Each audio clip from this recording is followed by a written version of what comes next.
안녕하세요. 단밤이에요. 오늘 하루도 잘 보내셨나요? 오늘은 여러분께 전 세계 어린이들이 사랑하는 이솝 우화를 읽어드리려고 해요. 이솝 우화는 짧고 간단한 이야기들로 구성되어 있어서 언제든지 편안하게 들으실 수 있어요. 이 우화들을 통해 우리는 세상을 바라보는 다양한 시각과 중요한 교훈들을 얻을 수 있답니다.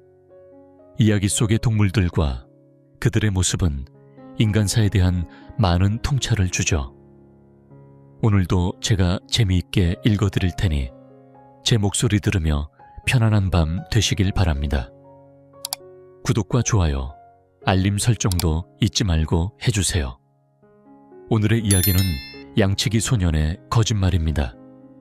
햇살이 눈부시게 내리쬐고 바람은 살랑살랑 불고 나무마다 새들이 지저귀는 봄날이었습니다. 한 양치기 소년은 양들을 데리고 산등성이로 올라가 풀밭에 나왔어요. 양들은 맛있게 풀을 뜯고 있었고 소년은 풀밭에 누워 파란 하늘을 바라보며 심심해했어요. 뭐 좀 재밌는 일이 없을까? 소년은 한참을 고민하다가 갑자기 벌떡 일어나 마을을 향해 큰 소리로 외쳤습니다. 도와주세요. 늑대가 나타났어요.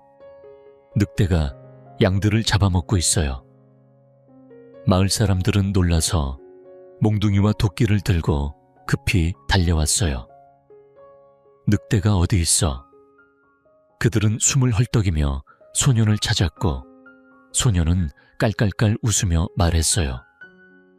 거짓말이에요. 심심해서 한번 장난쳐본 거예요.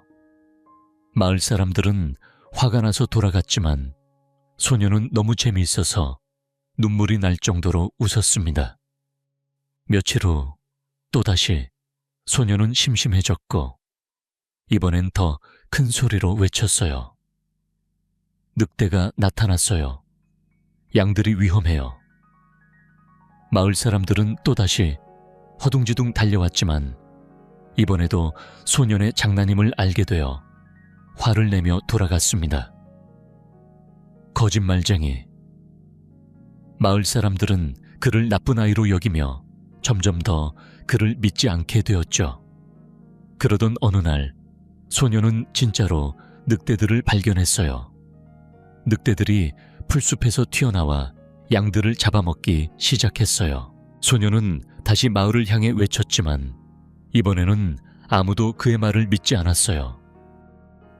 그 아이가 또 거짓말을 하는 거야. 사람들은 그를 무시하고 돌아갔어요. 결국 양들은 모두 늑대에게 잡아먹히고 말았답니다. 이 이야기는 우리에게 중요한 교훈을 주어요. 거짓말을 반복하면 언젠가는 아무도 믿지 않게 된다는 사실을 말이에요. 모든 일이 신뢰와 진실을 바탕으로 이루어져야 한다는 것을 이 우화는 전하고 있습니다.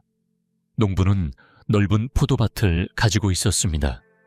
그는 매일 포도밭에 나가 땅을 갈고 거름을 주며 온종일 땀을 흘려 일을 했습니다. 그러나 그의 아들들은 아무도 아버지를 도와주지 않았습니다. 농부는 점점 깊어지는 걱정을 느끼며 생각했습니다. 내가 죽은 후에 누가 이 포도밭을 가꿀까? 아무도 일을 하지 않으니 포도밭은 점차 잡초로 가득해졌습니다. 산등성이에 위치한 포도밭은 한 번의 게으름도 용납되지 않았습니다.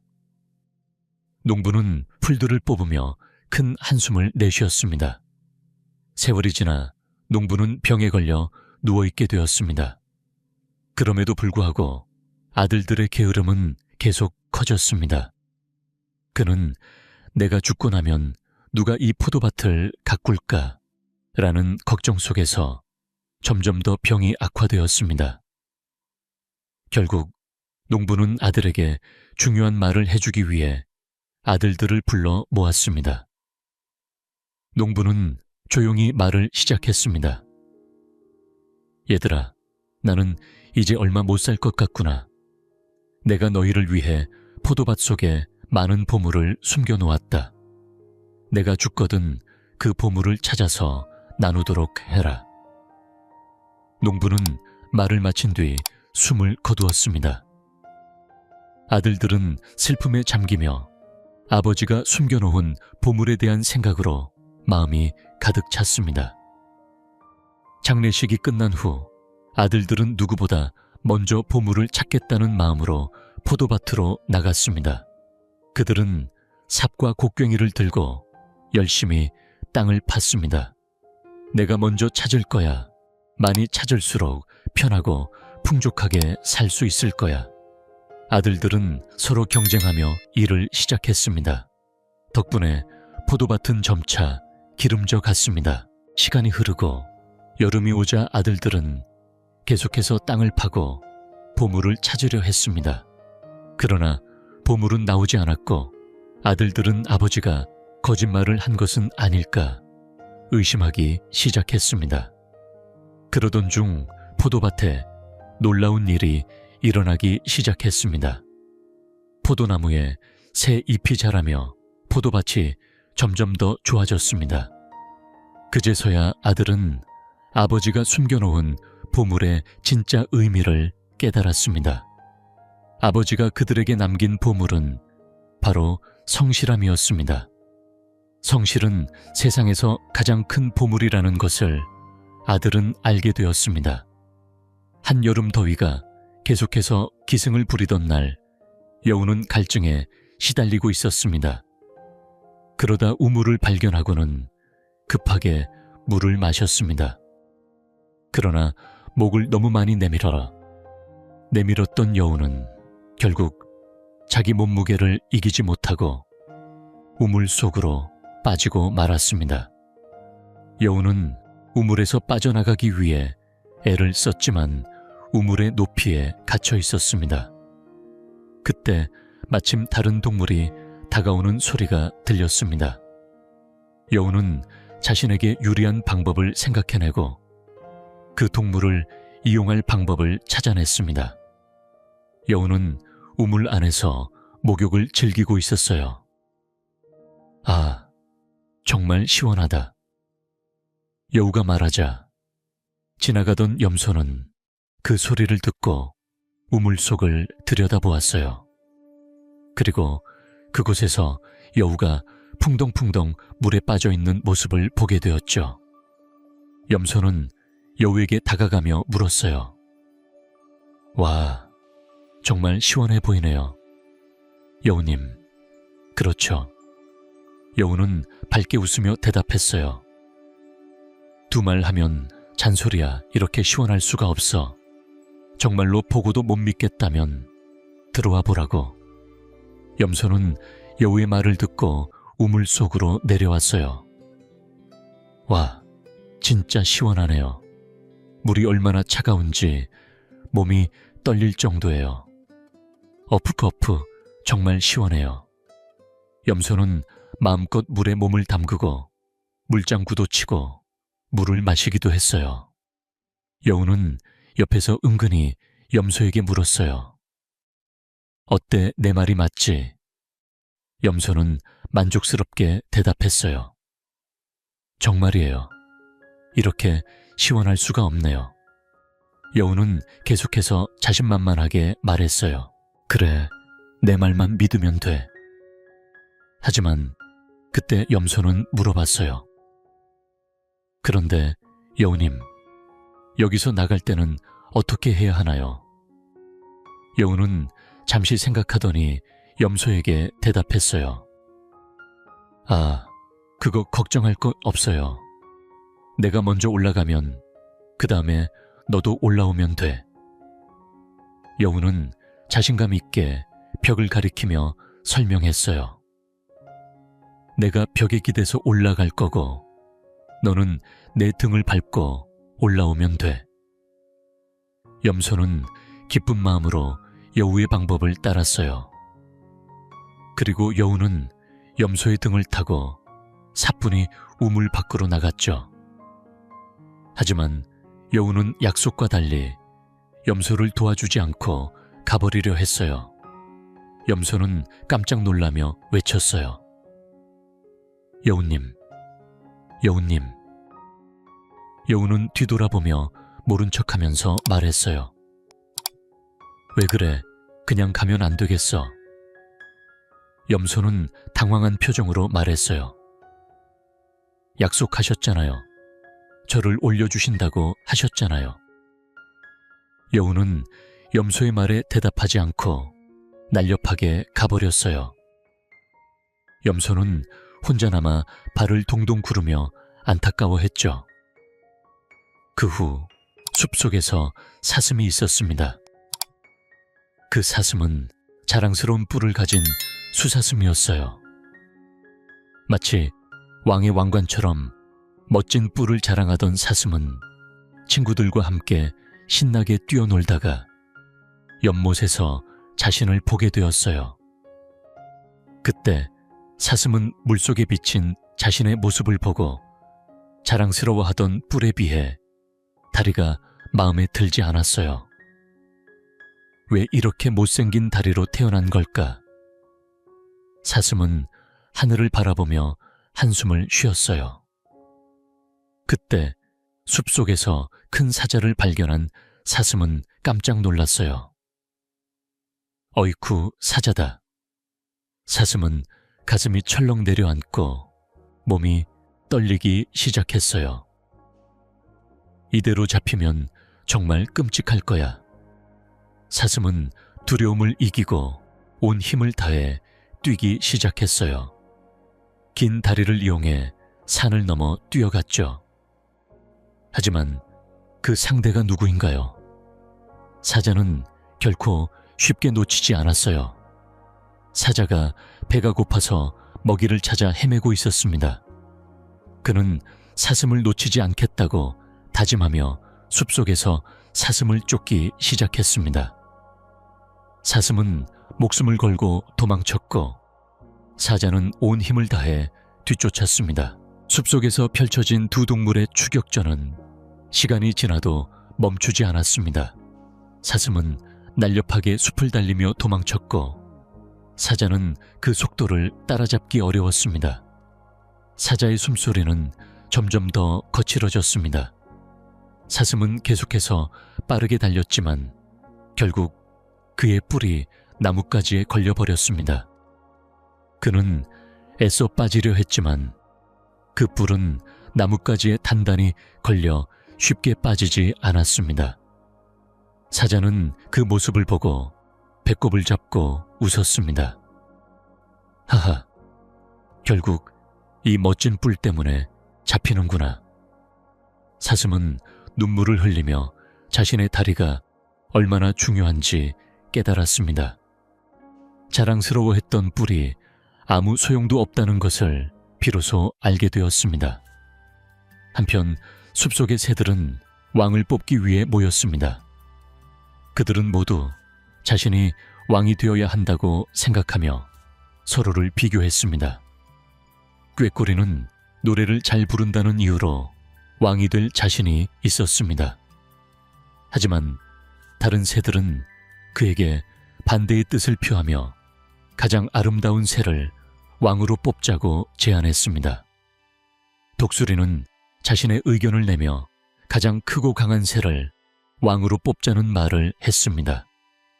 그 의견에 다른 새들은 동의하며 모두 왕이 될 꿈을 꾸며 준비를 시작했습니다. 그중 공작은 화려한 깃털로 자랑하며 왕이 되어야 한다고 주장했습니다. 학도겨울의 하얀 깃털로 자신감을 보였고 다른 새들 역시 저마다의 아름다움을 자랑하며 시간을 보냈습니다. 그러나 그 중에 한 마리 까마귀는 슬퍼하며 고민에 빠졌습니다. 그는 다른 새들이 아름다움을 가꾸는 동안 자신은 그저 평범하게 느껴졌습니다. 하지만 어느 날 까마귀는 한 가지 생각이 떠오릅니다. 그는 숲속에서 떨어진 깃털을 모아 왕을 뽑는 대회에 참가하기로 결심합니다. 드디어 왕을 뽑는 날이 오고 숲속의 새들은 각자의 아름다움을 뽐내며 모였습니다. 공작은 화려한 깃털로 눈부시게 빛났고 학은 우아한 자태를 뽐내었습니다. 그런데 갑자기 숲속에서 예쁘고 아름다운 새가 다가오는 것이 보였습니다. 그 새를 본 모든 새들은 술렁이며 궁금해했습니다. 저 새는 누구일까? 아름다움에 감탄하며 까마귀는 자신이 얼마나 뛰어난 존재인지를 자랑하고 있었습니다. 그가 새들 앞에 등장할 때 다른 새들은 그를 쳐다보며 경탄을 금치 못했습니다. 까마귀는 온몸에 다른 새들의 깃털을 붙여놓았고 그 덕분에 숲속에서 가장 아름다운 새로 군림할 수 있었습니다. 그의 모습은 왕관을 쓰고 당당하게 행진하는 모습처럼 위엄이 있었습니다. 그러나 어느 날 공작이 그의 깃털을 유심히 살펴보더니 이상한 기운을 느꼈습니다.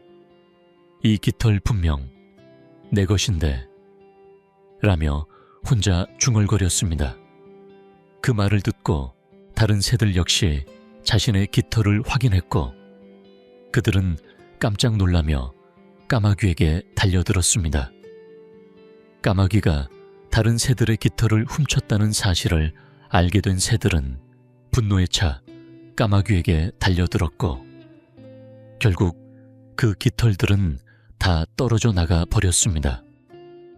까마귀는 부끄러움에 가득 차 고개를 숙이고 멀리 날아가며 숲속 깊은 곳으로 숨었습니다.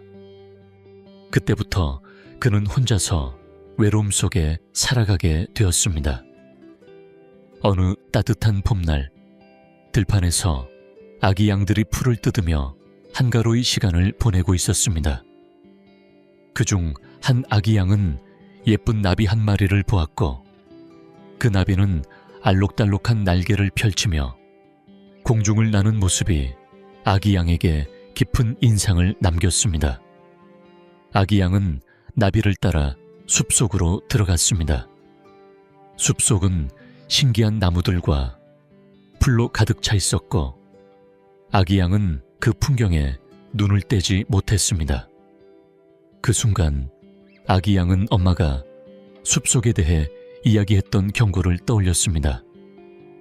숲은 위험하다고 말했었지. 그럼에도 불구하고 숲속은 그가 생각했던 것과는 달리 아름답고 평화로워 보였기에 아기 양은 그곳에서 계속 놀고 싶었습니다. 그러나 그 아름다움 뒤에는 깊은 위협이 숨어 있었습니다. 숲속에 숨어있던 늑대가 아기 양을 주시하고 있었던 것입니다. 늑대는 아기 양이 숲속을 돌아다니는 모습을 보며 욕심을 부렸고 어느 순간 아기 양에게 다가갔습니다.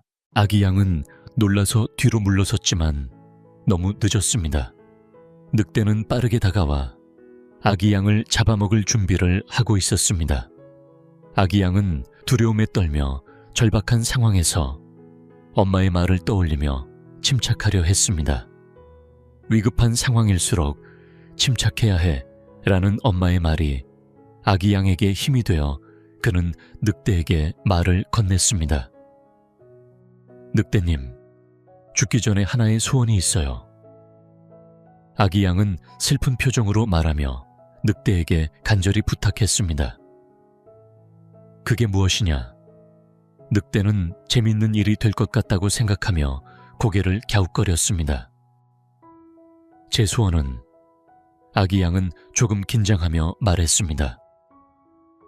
마지막으로 피리를 불게 해주세요. 그게 제가 제일 좋아하는 일이에요. 늑대는 잠시 생각하다가 그 소원을 들어주는 것이 나쁘지 않다고 느꼈습니다. 그래서 그는 고개를 끄덕이며 말했습니다. 좋다. 마지막 소원을 들어주겠다. 대신 도망가려고 하지 말라. 아기 양은 웃음을 지으며 피리를 꺼내 들었습니다. 아기 양은 그때부터 열심히 피리를 불기 시작했습니다. 피리 소리는 숲속을 지나 들판에 있는 양떼들에게도 들려갔습니다. 우리 아기 피리 소리다. 그 소리를 들은 엄마 양과 목동은 급히 그 방향으로 달려갔습니다. 피리 소리가 나는 곳으로 목동과 개들은 빠르게 뛰어갔습니다.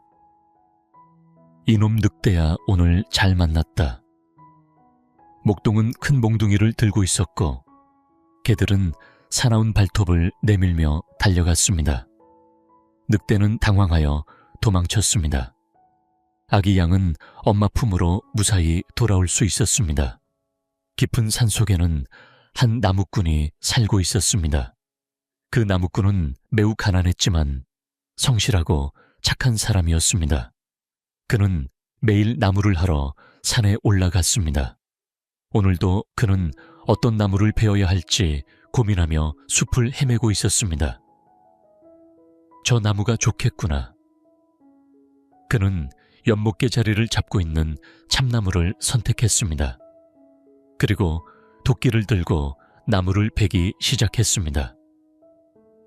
영차 땀이 뻘뻘 흘렀고 나무는 곧 쓰러질 순간이 다가왔습니다. 그러나 마지막 힘을 다해 도끼를 내리친 순간 그는 도끼를 놓치고 말았습니다. 도끼는 연못 속으로 떨어졌습니다. 어떻게 해야 하나? 나무꾼은 달려가서 연못을 살펴보았지만 도끼는 깊은 곳으로 가라앉아 찾을 수 없었습니다. 그는 그 자리에 앉아 울음을 터뜨렸습니다. 아이고, 내 도끼. 그 도끼가 없으면 가족이 살아갈 길이 막막했기 때문입니다. 나무꾼의 슬픈 울음소리는 숲속에 퍼졌습니다. 그때 연못에서 연기가 피어오르더니 산신령님이 나타났습니다. 너는 무슨 일로 그리 울고 있느냐? 나무꾼은 산신령님을 바라보며 간절히 말했습니다. 제 도끼가 연못에 빠졌습니다. 그 도끼가 없으면 우리 가족은 굶어 죽을 것입니다. 제발 도끼를 찾아주세요. 산신령님은 잠시 기다리라고 말하고 연못 속으로 사라졌습니다. 잠시 후 여러 개의 도끼를 들고 다시 나타났습니다. 이 도끼가 내 도끼냐? 산신령님이 내민 것은 빛나는 금도끼였습니다. 나무꾼은 고개를 저으며 말했습니다. 그 도끼는 제 도끼가 아닙니다. 그럼 이 도끼가 내 도끼냐? 이번에는 은도끼가 내밀어졌습니다. 나무꾼은 다시 고개를 흔들며 대답했습니다. 그것도 제 도끼가 아닙니다.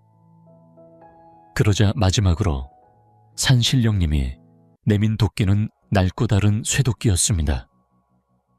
나무꾼은 그것이 자신이 잃어버린 도끼임을 확신하며 말했습니다. 맞습니다. 그것이 제 도끼입니다. 산신령님은 미소를 지으며 말했습니다. 너는 매우 정직하고 착한 사람이다. 이 도끼들을 모두 너에게 주겠다. 나무꾼은 이제 큰 부자가 되었고 이 소식을 들은 욕심 많은 친구는 금도끼와 은도끼를 얻기 위해 똑같은 방법으로 연못에 도끼를 빠뜨렸습니다. 그러나 이번에는 산신령님이 화를 내며 나타나지 않았습니다. 욕심쟁이. 친구는 그 후로 다시는 나타나지 않았습니다. 따뜻한 햇살이 눈부시게 내리쬐고 있었어요. 바람은 상쾌하게 불어오고 나무 사이로 새들의 노래가 들려왔습니다. 온 들판은 싱그러운 풀밭과 새싹들로 가득 차 있었죠. 그날은 양치기 소년이 양들을 데리고 산으로 올라가면서 시작되었어요. 그는 양들이 신선한 풀을 먹을 수 있도록 산등성이를 향해 갔고 양들은 맛있게 풀을 뜯으며 한가롭게 시간을 보냈습니다. 소녀는 풀밭에 누워 파란 하늘을 바라보며 지나가는 구름을 보고 있었어요. 그때 심심해진 소녀는 갑자기 일어나며 마을에서 움직이는 사람들을 아래에서 바라보았죠. 혹시 장난을 한번 쳐볼까 생각한 소녀는 큰 소리로 마을을 향해 외쳤어요. 도와주세요, 도와주세요. 늑대가 나타났어요. 늑대가 양들을 잡아먹고 있어요. 그 소리에 마을 사람들은 당황하며 몽둥이와 도구를 들고 달려왔습니다. 늑대가 나타났대 라고 말하며 사람들은 숨을 헐떡이며 달려갔어요. 어디 있니 이놈의 늑대? 그들은 주위를 살펴보며 씩씩하게 말했죠. 그러나 양치기 소녀는 대답 대신 깔깔깔 웃기 시작했어요. 사람들은 어이가 없었지만 소년에게 그렇게 거짓말하면 안 된다며 웃음을 터뜨리며 돌아갔어요. 소녀는 너무 재미있어서 눈물이 날 뻔했답니다. 며칠 후 소녀는 또다시 심심해졌고 이번엔 더 큰 소리로 마을을 향해 외쳤어요. 늑대가 나타났어요. 늑대가 양들을 잡아먹고 있어요. 어서 와서 도와주세요. 이번에도 마을 사람들은 당황하며 급히 달려왔어요. 하지만 그들이 도착했을 때 양치기 소녀는 또 거짓말을 했다는 걸 알게 되었고 마을 사람들은 화를 내며 돌아갔습니다. 거짓말쟁이, 나쁜 아이. 그들은 이렇게 말하며 화가 나 있었죠. 소녀는 그 모습을 보며 더욱 재미있어 했어요. 그러던 어느 날 양치기 소녀는 정말로 놀라운 일을 발견하게 되었어요. 그는 풀밭에서 늑대들이 숨어있는 모습을 보고 깜짝 놀랐습니다. 늑대다. 그 순간 늑대들이 풀숲에서 뛰어나와 양들을 공격하기 시작했어요. 양치기 소녀는 불길하게 마을을 향해 달려가며 외쳤습니다. 늑대다, 늑대가 나타났어요. 그러나 마을 사람들은 그를 믿지 않았어요. 저 녀석이 또 거짓말을 하는군. 사람들이 그렇게 말하며 콧방귀를 뀌었죠. 소녀는 필사적으로 도움을 요청했지만 아무도 그의 말을 듣지 않았습니다.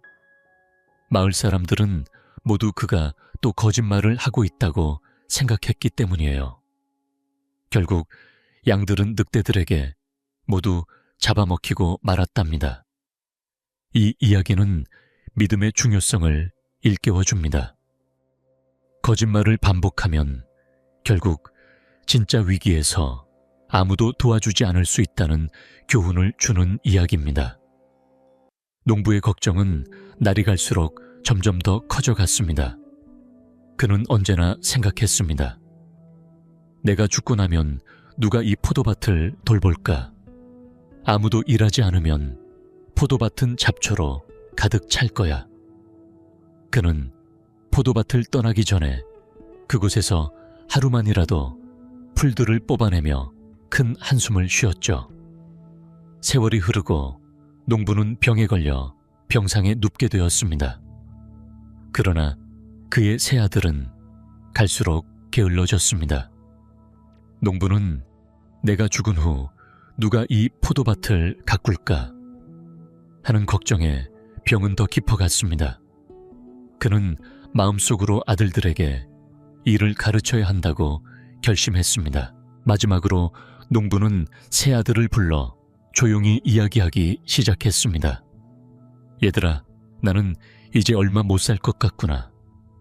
아무리 게으른 아들이지만 내 죽음을 눈앞에 두고서는 그 어떤 말도 더 이상 할 수 없구나. 세 아들은 그의 말을 조용히 들었습니다. 내가 너희를 위해 포도밭 속에 많은 보물을 숨겨 놓았단다. 내가 죽고 나면 그 보물을 찾아서 나누어 가지도록 해라. 그 말이 끝난 후 농부는 숨을 거두었습니다. 새 아들은 너무나 슬펐습니다. 아버지가 남겨둔 보물을 찾겠다는 생각에 가득 찼습니다.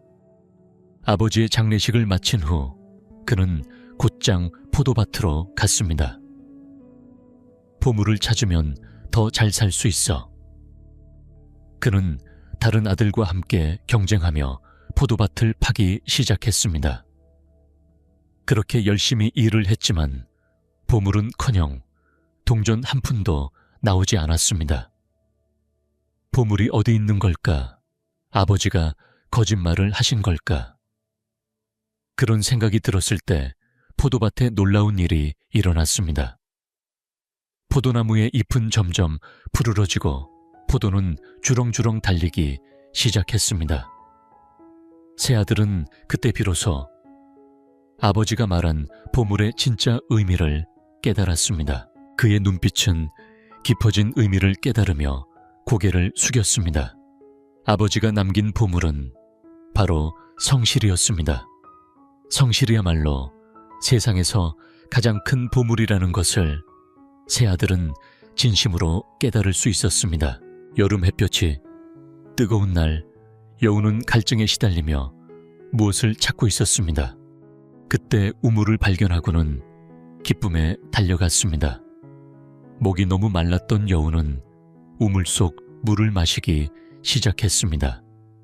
그러나 너무 급하게 물을 마시다 보니 몸을 제대로 지탱할 수 없어 우물 속으로 떨어지고 말았습니다. 어떡하지? 여우는 걱정스러운 마음으로 빠져나가려 했지만 우물이 너무 높아 도저히 나갈 수 없었습니다. 그런데 그때 염소가 다가오는 소리가 들렸습니다. 여우는 생각했습니다. 좋아, 저 염소를 이용해야겠다. 그리고는 우물 안에서 목욕하는 척하며 아, 정말 시원하다 라고 소리쳤습니다. 그 소리를 들은 염소는 궁금해하며 우물 속을 들여다봤고 여우는 염소에게 말했습니다.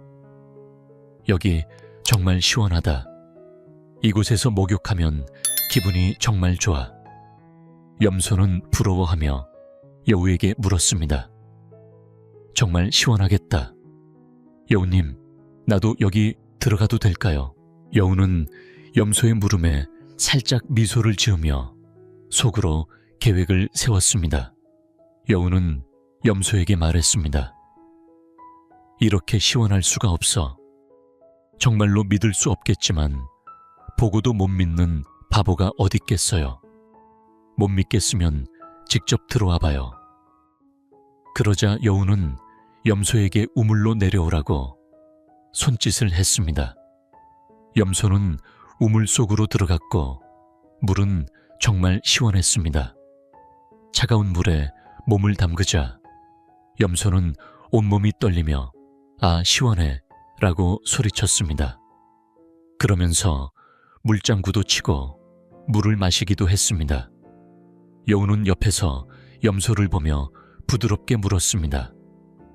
어때요? 내 말이 맞죠? 염소는 물어봤습니다. 정말 이렇게 시원하고 좋을 수가 없네요. 여우님, 그러면 여기서 나갈 땐 어떻게 해야 해요? 여우는 은근히 웃으며 답했습니다. 걱정하지 마세요. 내가 올라가면 그 다음엔 내가 당신을 끌어올려 줄게요. 염소는 여우의 기지에 감탄하며 말했습니다. 정말 머리가 좋군요. 그래서 염소는 여우의 지시에 따라 우물벽에 앞다리를 올려놓고 여우는 사뿐히 올라타 우물 밖으로 나갔습니다. 하지만 약속과는 달리 여우는 염소를 올려주지 않고 그냥 떠나려 했습니다. 염소는 급하게 외쳤습니다. 여우님, 여우님. 여우는 돌아보며 모른 척했습니다. 왜 그러니 염소야? 내가 나간다고 어떻게 되겠니? 그 말을 끝으로 여우는 쏜살같이 떠나버렸고 염소는 혼자 남아 발만 동동 굴렀습니다. 한편 숲속에 살고 있는 사슴은 자신이 가진 멋진 뿔에 자부심을 느끼고 있었습니다. 친구들과 즐겁게 놀고 난 뒤 연못께 갔을 때 물속에 비친 자신의 모습을 보게 되었어요. 사슴은 자신이 가진 뿔이 너무 자랑스러워서 그 뿔이 얼마나 멋진지 다시 한번 감탄했습니다. 하지만 그 순간 사슴은 물속에 비친 자신의 다리를 보고는 마음에 들지 않았습니다. 이런 못생긴 다리가 왜 이렇게 나에게 있는 걸까? 하며 한숨을 쉬었습니다. 그때 사슴은 숲속에서 사자 한 마리를 발견하고는 순간적으로 가슴이 철렁 내려앉았습니다. 요이쿠, 사자다. 사슴은 불안한 마음에 도망쳤습니다. 잡히면 안 돼. 사슴은 온 힘을 다해 도망쳤고 사자도 힘을 다해 뒤쫓았습니다. 숲속에서 벌어진 맹렬한 추격전은 한참이나 계속되었습니다. 사슴은 뛰어가며 자신이 가진 뛰어난 능력을 발휘하고 있었어요. 그 가늘고 긴 다리는 산속에서 도망칠 때 정말 유용했습니다.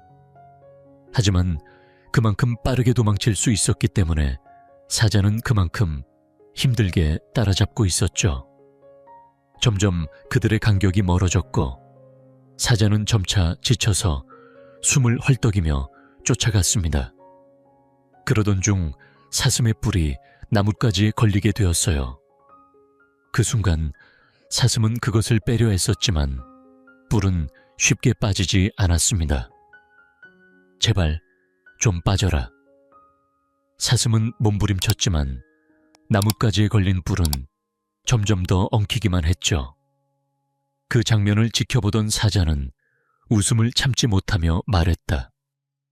너는 왜 그렇게 자랑스럽게 생각했던 그 뿔 때문에 결국 잡히는 거냐? 사슴은 그 순간 눈물을 흘리며 자신이 너무 자랑스러워했던 뿔이 오히려 자신에게 방해가 된다는 사실을 깨달았습니다. 그리고 자신의 가느다란 다리가 얼마나 중요한지 새삼스럽게 느꼈습니다. 다음 이야기는 숲속에서 일어났습니다. 그날 숲속의 새들은 왕을 뽑기로 결정을 내리고 가장 먼저 꾀꼬리가 노래를 잘 부를 수 있는 새로 왕을 뽑자고 제안했습니다. 하지만 다른 새들은 그 의견에 동의하지 않았죠. 그들은 노래만으로는 왕을 뽑을 수 없다고 생각했습니다. 그래서 몸집이 가장 큰 독수리의 의견을 따르기로 했습니다. 가장 아름다운 새를 뽑자라고 독수리가 말했어요. 이 제안에 다른 새들은 모두 고개를 끄덕였고 그때부터 새들은 온종일 자신을 꾸미느라 바빴습니다. 공작은 이미 왕처럼 자랑스럽게 다니며 가장 아름다운 새가 되어야 한다고 주장했죠. 학도 자신이 아름답다고 생각하며 자신을 자랑했습니다. 하지만 그중 한 마리 까마귀는 슬픔에 잠겨 있었어요. 다른 새들은 모두 화려하게 꾸미고 있지만 까마귀는 자신이 그렇게 아름답지 않다고 느꼈습니다.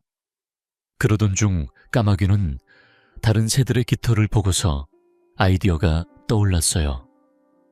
이걸 모으면 되겠군. 생각하며 까마귀는 급히 깃털을 모으기 시작했죠. 결국 왕을 뽑는 날이 왔고 모든 새들은 각자의 아름다움을 뽐내며 모였어요. 공작은 그야말로 눈부시게 화려했고 학은 우아하면서도 고상한 모습이었죠. 그 순간 그들 중에서 가장 아름다운 새가 나타났어요. 그것은 바로 까마귀였죠.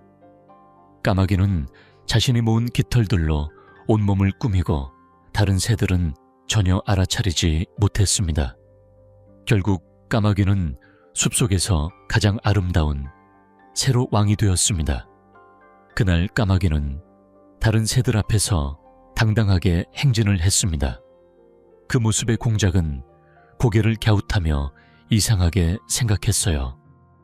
그깟 깃털이 내 것이 아닌가. 다른 새들도 까마귀의 깃털을 하나둘 살펴보며 놀랐습니다. 어라, 내 깃털도 여기 있네. 그때서야 새들은 자신들이 속았다는 것을 알게 되었고 모두 일제히 까마귀에게 달려들어 자신들의 깃털을 떼어냈습니다. 금세 까마귀의 모습은 원래의 깃털색이 드러났고 그동안 속였던 사실에 대해 부끄러워했습니다. 그 순간 까마귀는 너무 부끄러워 고개를 들 수는 없었고 곧바로 멀리 날아가며 도망쳤습니다. 그때부터 까마귀는 혼자 외롭게 지나야 했다고 해요. 다른 한편 아기 양은 호기심에 가득 차 있었습니다. 봄날 양떼는 들판에서 풀을 뜯고 있었고 아기 양은 그 틈에 끼어 즐겁게 풀을 먹고 있었습니다. 그때 아름다운 나비 한 마리가 풀꽃 위에 앉아 꿀을 빨고 있었습니다. 나비는 아기 양이 다가오자 놀라서 날개를 펼쳤고 아기 양은 그 예쁜 날개짓에 눈을 떼지 못했습니다.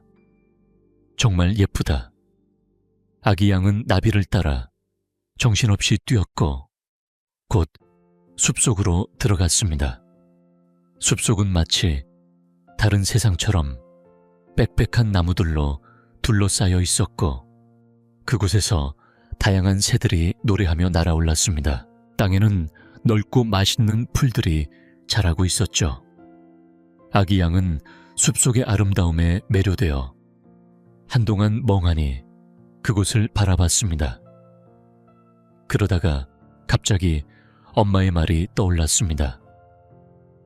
숲속은 절대 위험하니 가지 마라. 아기 양은 엄마가 왜 그런 말을 했는지 이해할 수 없었습니다.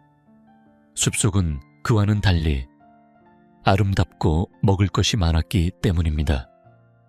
하지만 그때 숲속에서 숨어있던 늑대 한 마리가 아기 양을 노리고 있었습니다.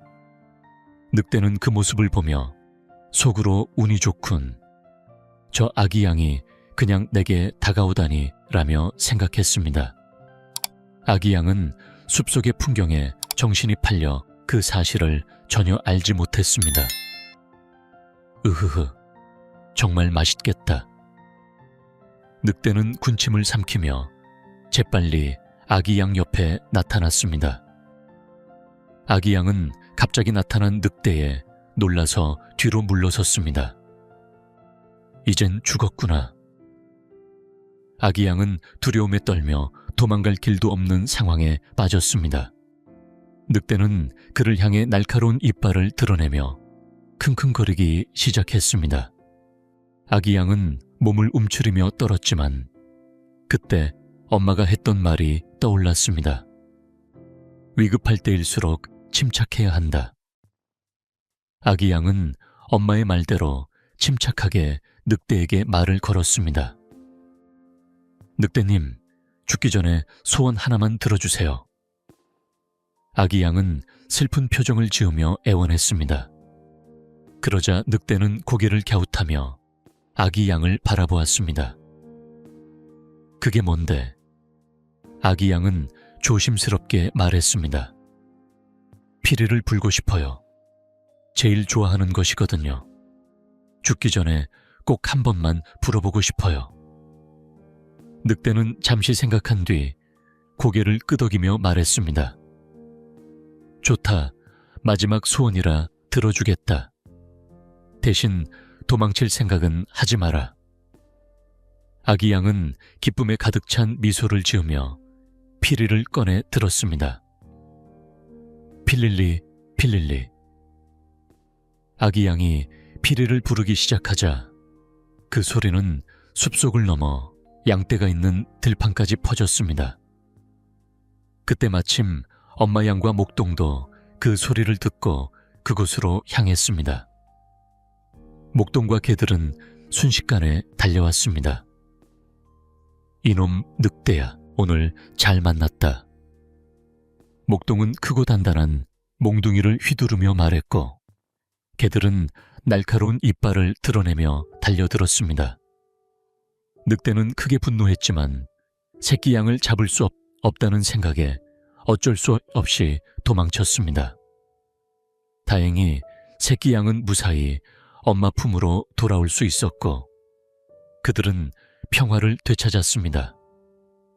깊은 산 속에는 한 나무꾼이 살고 있었습니다. 그는 가난했지만 착하고 부지런했습니다. 매일같이 산에 올라 나무를 하며 생계를 이어갔지요. 어느 날 그는 숲속의 참나무가 마음에 들어 그 나무를 베기로 결심했습니다. 저 나무가 좋겠군. 나무꾼은 연못께 서 있는 참나무를 바라보며 도끼를 들고 나무를 베기 시작했습니다. 그는 힘을 다해 도끼를 휘두르며 작업에 몰두했지요. 그러나 마지막 힘을 다해 도끼를 내려친 순간 그만 도끼를 놓쳐버렸습니다. 도끼는 연못에 빠지며 물속으로 가라앉았습니다.